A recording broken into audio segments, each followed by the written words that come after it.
देश में एक तरफ नरेंद्र मोदी तीसरी बार पीएम पद की शपथ लेने जा रहे थे और दूसरी तरफ लालू प्रसाद यादव की बेटी रोहिणी आचार्य नरेंद्र मोदी की सरकार पर सवाल उठा रही थी और उन्हें देश का ज्वलंत मुद्दा याद दिलाने की कोशिश कर रही थी।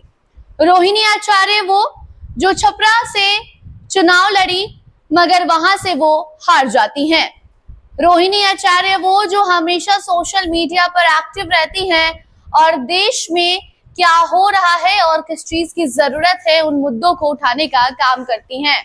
और अब एक बार फिर से रोहिणी आचार्य का ट्वीट सामने आया है जहां उन्होंने मणिपुर के मुद्दे को देश की सरकार तक पहुंचाने का काम किया है और देश की सरकार से ये आग्रह भी किया है कि आपको देश का ज्वलंत मुद्दा क्यों नहीं याद है।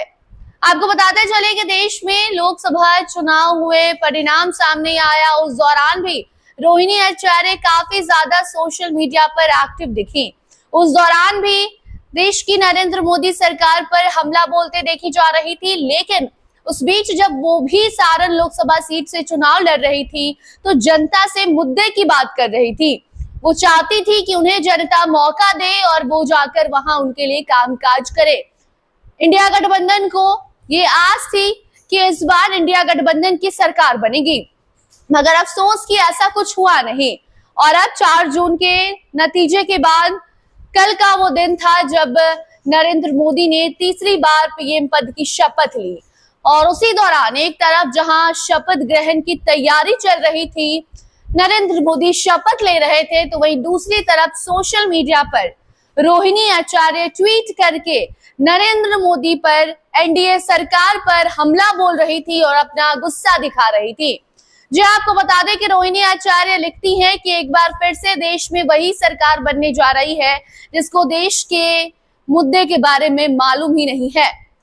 रोहिणी आचार्य ट्वीट करती हैं जहां मणिपुर का मुद्दा वो उठाती हैं और लिखती हैं कि देश में फिर से एक नए विरोधाभासी और डांवाडोल गठबंधन की सरकार का गठन होने जा रहा है। इसके साथ साथ वो आगे लिखती हैं कि देश के ज्वलंत मुद्दे यथावत है, यानी कि जिस मुद्दे पर ध्यान देने की जरूरत है उस मुद्दे पर हमारी देश की सरकार ध्यान ही नहीं देती है। अति महत्वपूर्ण मुद्दा मणिपुर की महिलाओं की अस्मिता और मान का है। देश चाहता है कि मणिपुर की महिलाओं को न्याय मिले और मणिपुर में शांति बहाली के लिए गंभीर प्रयास हो। इसके ठीक नीचे मणिपुर की महिलाओं का जो हाल है वो तस्वीर दिखाई गई है, पोस्टर लगाया गया है।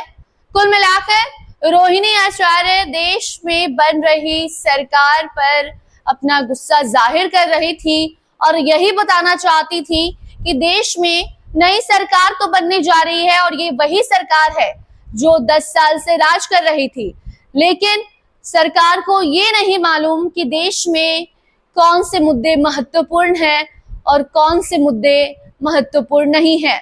मणिपुर में महिलाओं का जो हाल है, मणिपुर के लोग जो कुछ सह रहे हैं, इसको देश की सरकार तक पहुंचाने का रोहिणी आचार्य ने एक तरफ जहां काम किया है और अब आग्रह किया है कि चलिए ठीक है, अब आपकी सरकार तो फिर से बन गई, लेकिन अभी भी तो जरा ध्यान दीजिए देश के उन मुद्दों पर जिस मुद्दे पर आपका बोलना जरूरी है, आपका एक्शन लेना जरूरी है। और ये सब कुछ किसी और के लिए नहीं बल्कि हमारे देश के प्रधानमंत्री नरेंद्र मोदी के लिए था।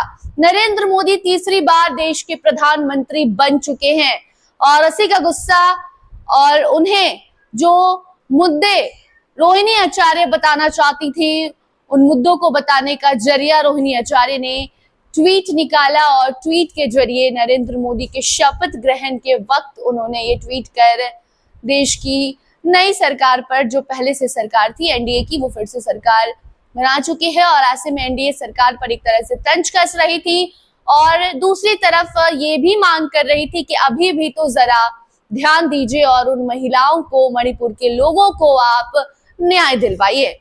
बाकी अब आगे देखना होगा कि मणिपुर के मुद्दे को देखा जाता है या नहीं देखा जाता है। बाकी नरेंद्र मोदी तीसरी बार प्रधानमंत्री बन चुके हैं, अब आगे का वो रोड मैप तैयार करेंगे और उसी पर काम करेंगे। अपने मंत्रियों को उन्होंने बता भी दिया है कि आपको 100 दिन का रोड मैप तैयार करना है। अब उस रोड मैप के भीतर कौन कौन से कार्य शामिल किए जाते हैं देखना दिलचस्प होगा। कौन कौन सी नई योजनाएं लाई जाती हैं, देश को क्या फायदा होता है, ये भी देखना दिलचस्प होगा। कोई खबर आती है तो आप तक जरूर पहुंचाएंगे। देखते रहिए फर्स्ट बिहार झारखंड। धन्यवाद। पैनोरमा ग्रुप, जो सोचता है वो करता है। ये लो मुंह मीठा करो, आज मैंने अपना जॉब छोड़ दिया। अब हम पूर्णिया वापस जाएंगे। जॉब छोड़ दिया है? मतलब ये घर कैसे चलेगा? हम करेंगे क्या? और माँ बाबूजी क्या बोलेंगे? इसलिए मैं एक और मिठाई का डब्बा लाया। अपने बिजनेस के लिए लोन अप्रूव हो गया। अरे लोन अप्रूव हो गया वो तो ठीक है, लेकिन पूर्णिया में हम रहेंगे कहाँ? अपना घर भी तो नहीं है वहाँ। इसलिए तो एक और मिठाई का डब्बा अलग से लाया हूँ। हमने पूर्णिया में घर ले लिया है, पूर्णिया के ई होम्स पैनोरमा में। पूर्णिया में पैनोरमा ग्रुप लेकर आए हैं ई होम्स पैनोरमा। बड़ा घर, आलीशान जिंदगी और अत्याधुनिक सुविधाओं के संग। अरे अरे, अब क्यों मुंह मीठा करवा रही हो? क्योंकि हम घर वापसी जो कर रहे हैं। घर वापसी की खुशी पूर्णिया में ई होम्स पैनोरमा के संग। ई Homes Panorama, luxurious lifestyle redefined.